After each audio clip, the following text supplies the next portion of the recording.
ఒక చిన్న కథ చెప్తాను. ఒక ఊర్లో ఒక గాడిద, ఒక కుక్క ఉండేవట. అవి 2 మంచి స్నేహితులట. సో, అవి 2 అప్పుడప్పుడు కలుస్తూ వాళ్ళ వాళ్ళ వాళ్ళ ఇంట్లో ఉండే బాధకాలు చెప్పుకుంటూ ఉండేవట. చాలా సంతోషంగా, హ్యాపీగా ఉండేవట. కానీ ఒకరోజు గాడిద దిగాలుగా ఏడుస్తూ ఉందట. ఆ కుక్క అడిగిందట, ఎందుకు ఏడుస్తున్నావు అంటే, నేను గొడ్డు చాకిరీ చేయలేక చచ్చిపోతున్నాను అందట. అప్పుడు కుక్క, నేను కూడా అంతే, కాకుంటే నేను బయటే ఉంటాను, నేను ఎక్కడికి పోను, నీలాగా బరువులు అవి ఇవి మొయ్యను, ఎవరైనా కొత్త వాళ్ళు వస్తే అరుస్తూ ఉంటాను అని కుక్క బాధ వెళ్ళబుచ్చుకుందట.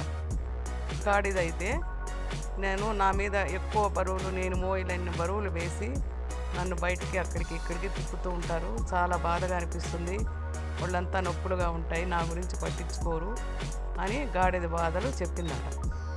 సరే, అప్పుడు కుక్క అనిందట, మరి ఎన్ని సంవత్సరాల నుంచి ఉంటున్నావు అంటే, నేను చిన్నప్పటి నుంచి ఉంటున్నాను, నేను వచ్చిన తర్వాతనే ఆ ఇంట్లో ఒక పాప కూడా పుట్టింది, చాలా ముద్దుగా ఉంటుంది, ఆ అమ్మాయి నేను ఒక 2-3 వయసుల తేడాతో అక్కడ ఉన్నాము, ఇప్పుడు ఆ అమ్మాయి పెద్దదయ్యింది, నేను కూడా ఆల్మోస్ట్ ఒక 25 ఏళ్ళు అక్కడే ఉన్నానేమో అనిపిస్తుంది అని చెప్పిందట. దానికి కుక్క అందట, మరి ఇంత బాధలు భరిస్తూ ఇన్ని రోజులు నువ్వు ఉండే కంటే ఎక్కడికైనా పారిపోవచ్చు కదా అని కుక్క చెప్పిందంట గాడిదకి.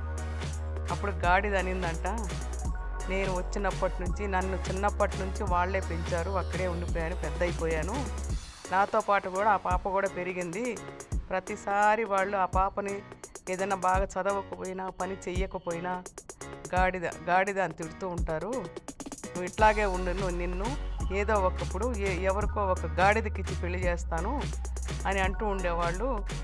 సరే, నాకు ఇచ్చి పెళ్లి చేస్తారేమో అనే ఉద్దేశంతో నేను అక్కడే ఉన్నాను, పెళ్ళయిన తర్వాత నేను వెళ్ళిపోతాను ఆ పాపను తీసుకొని అని చెప్పి బోరుమనిందట. ఇదండి కథ. మీకు నచ్చిందా? నచ్చితే లైక్ చేయండి, షేర్ చేయండి, సబ్స్క్రైబ్ చేయండి. Thank you.